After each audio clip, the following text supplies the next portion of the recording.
जब नाश्ते में कुछ समझ ना आए कि क्या बनाएं तो जल्दी से रोटी के ऊपर अंडा डालें और कमाल देखें। ऐसी अनोखी और मज़ेदार डिश बनेगी जिसे आप रोज़ाना बनाने पर मजबूर हो जाएंगे। तो चलें शुरू करते हैं।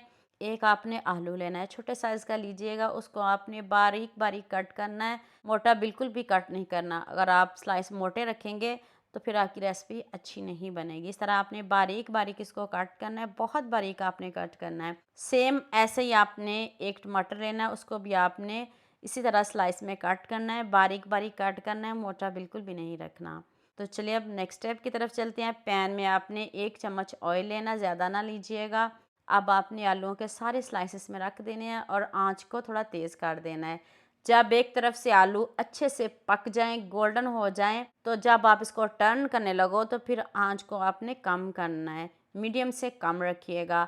अब आपने इसके ऊपर टमाटर के स्लाइस रख देने हैं। कलर देख लें कितना ज़बरदस्त है, इस तरह का कलर हो जाए तो फिर आंच को कम कर दीजिएगा। अब टमाटर के स्लाइस रखें, खूब सारी मोज़रेला चीज़ रखनी है और इसके बाद आपने इसके ऊपर एक रोटी डाल दीजिएगा।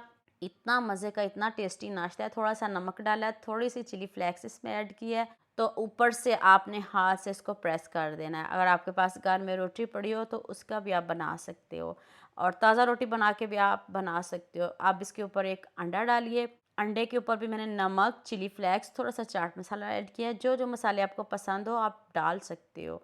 अब हम इसको ऊपर से कवर करेंगे। आप मुझे जल्दी से ये भी बता दें, आप मुझे किन किन मुल्कों और किन किन शहरों से देख रहे हो। मुझे बहुत खुशी होती है जब आपके फेसबुक और यूट्यूब पर खूबसूरत से कमेंट पढ़ती हूँ। अब सबका खूबसूरत कमेंट करने का बहुत बहुत शुक्रिया, और अब सबके लिए भी दिल से दुआ है मेरी, आप हमेशा खुश रहिए और हमेशा मेरे साथ ऐसे जुड़े रहिए। 2 से 3 मिनट मैंने इसको ऊपर से कवर किया और जो अंडा है वो बहुत अच्छे से पक गया है। अब आपने केचप लेनी है, उससे आप इसको ऊपर थोड़ी सी केचप लगाएं और ऊपर से अच्छे से इसको सेट कर दें। तो ऐसा मज़ेदार नाश्ता कौन नहीं पसंद करेगा। हेल्दी है, बच्चे तो क्या बड़े भी खुश होकर खाएंगे। आप एक मरतबा बनाकर देखिएगा। इजी है, सिंपल है। जैसे बच्चों को भूख लग रही हो तो आप इसे मिनटों में बनाकर दे सकते हो। अगर वो बची हुई रोटी है तो फिर तो आपको बनाना और भी आसान हो जाएगा। तो यहाँ मैं आपको याद दिला दूँ, अगर आपको मेरी रेसिपीज़ पसंद आ रही हैं तो जल्दी से मेरे फेसबुक पेज को भी फॉलो